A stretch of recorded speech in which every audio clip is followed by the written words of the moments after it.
నమస్తే అండి. ఈరోజు మనం పుదీనా నిల్వ పచ్చడి ఎలా తయారు చేసుకోవాలో చూద్దాం. ఇది వేడి వేడి అన్నంలోకి కానీ దోశల్లోకి కానీ చాలా బాగుంటుంది. మీరందరూ తప్పకుండా ట్రై చేయండి. ఈ పుదీనా పచ్చడి ఎలా తయారు చేసుకోవాలో ఇప్పుడు చూద్దాం. ముందుగా పుదీనాను ఈ విధంగా ఆకులుగా మనము ఒలిచిపెట్టుకోవాలి. మంచినీళ్ళతో నీట్గా కడిగి ఇలా ఆరబెట్టుకోవాలన్నమాట. అంటే ఇందులో తడియం లేకుండా మనము పక్కన పెట్టినట్లయితే కాసేపటికి తడంతా వెళ్ళిపోతుంది. ఈలోపు ఒక గిన్నె తీసుకొని ఒక గ్లాస్ నీళ్లను వేడి చేయాలి, బాయిల్ చేయాలి.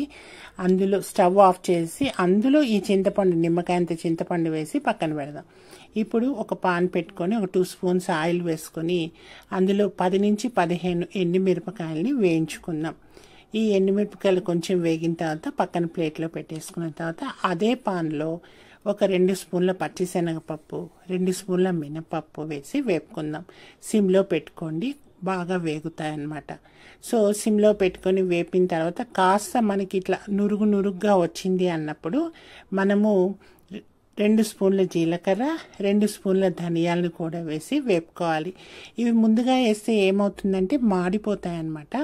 అందుకని మినపప్పు, పచ్చిశనగపప్పు వేగటానికి టైం పడుతుంది కాబట్టి కొంచెం అవి వేగిన తర్వాత ఇవి వేసేసుకొని కొంచెం రెడ్ కలర్గా వచ్చేసింది అన్నప్పుడు స్టవ్ ఆఫ్ చేసేసి కొంచెం ఇవన్నీ చల్లారనిద్దాం.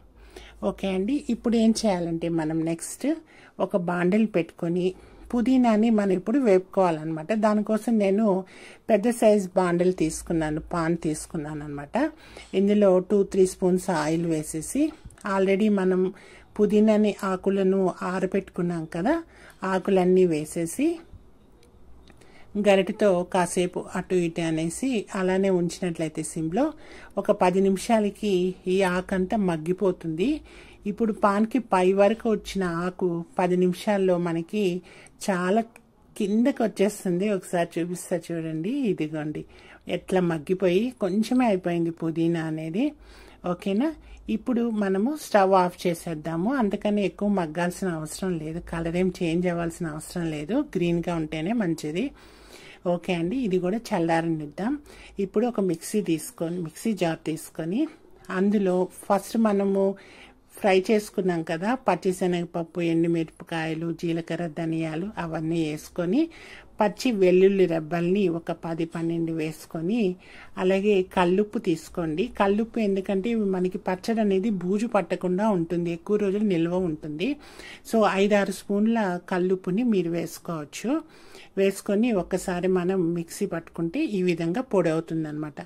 ఇప్పుడు ఈ పొడిలో ఆల్రెడీ మనం పుదీనా మగ్గించుకున్నాం కదా అండి, అది వేసేసి అలాగే మనం వేడి నీళ్ళలో చింతపండు నానేసుకున్నాం కదా, ఆ చింతపండును కూడా ఇందులో వేసేసి ఒకవేళ మీరు మిక్సీ పట్టేటప్పుడు నీళ్ళని అవసరమైనట్లయితే ఈ వేడి నీళ్ళు మిగిలే కదా చింతపండు నానబెట్టినవి, ఇవి బాయిల్డ్ వాటరే కాబట్టి మనం నీళ్ళు పోసుకొని పచ్చడి చేసుకోవచ్చు, అంటే మెత్తగా రుబ్బుకోవచ్చు, చెడిపోదు, బూజు పట్టదు.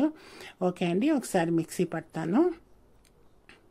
ఓకే అండి, మిక్సీ అయితే పట్టేసాను. ఇప్పుడు చూద్దాము.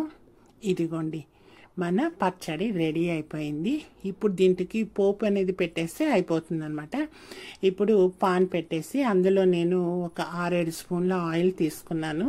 కొంచెం వేగిన తర్వాత అందులో 1 స్పూన్ మినపప్పు, 1 స్పూన్ జీలకర్ర, 1 స్పూన్ ఆవాలు, అలాగే ఎండుమిరపకాయలు ఒక 2-3, వెల్లుల్లి రెబ్బల్ని ఒక 10-12 తొక్కు తీసి ఈ విధంగా వేసుకున్నాను. మనకి ఇవి వెల్లుల్లి రెబ్బలు వేసుకుంటే పచ్చళ్ళు అక్కడక్కడ వచ్చి నంచుకొని చాలా బాగుంటుంది అనమాట, హెల్దీ కూడా వెల్లుల్లి. సో ఇది అంతా వేసేసి వేగిన తర్వాత వెల్లుల్లి కొంచెం కలర్ చేంజ్ అయిన తర్వాత ఆల్రెడీ మనం మిక్సీ వేసుకున్నాం కదా పుదీనాని, అది కూడా వేసేసి సిమ్లో పెట్టుకోండి. ఈ పుదీనా ఆయిల్ అంతా అబ్జర్వ్ చేసే వరకు ఈ విధంగా తిప్పేసి ఒక 5-10 మినిట్స్ ఉంచినట్లయితే మీకు ఆయిల్ అనేది కొంచెం ఇట్లా తేలడం జరుగుతుంది. అప్పుడు మీరు స్టవ్ ఆఫ్ చేసేయచ్చు. ఇది చల్లారిన తర్వాత మీరు సీసాలోకి తీసి పెట్టుకోండి. ఫ్రిడ్జ్లో పెట్టుకున్నట్లయితే మీకు 1 నెల వరకు స్టోర్ ఉంటుందన్నమాట. సో మీరందరూ తప్పకుండా ఈ పుదీనా పచ్చడి ట్రై చేయండి. Don't miss it. ఇటువంటి మరిన్ని వంటల కోసం నా ఛానల్ని అయితే సబ్స్క్రైబ్ చేసుకోండి. Thank you very much for watching. ఇదిగోండి ఈ సీసాకి నేను చల్లారిన తర్వాత వేసాను. ఇందులో ఒక 1/2 kg దాకా వచ్చిందనమాట, ఒక 5 కట్టలు. సో మీరందరూ కూడా తప్పకుండా ట్రై చేయండి. ఎలా ఉందో నాకు కామెంట్ చేయండి. ఓకేనా? Thank you very much.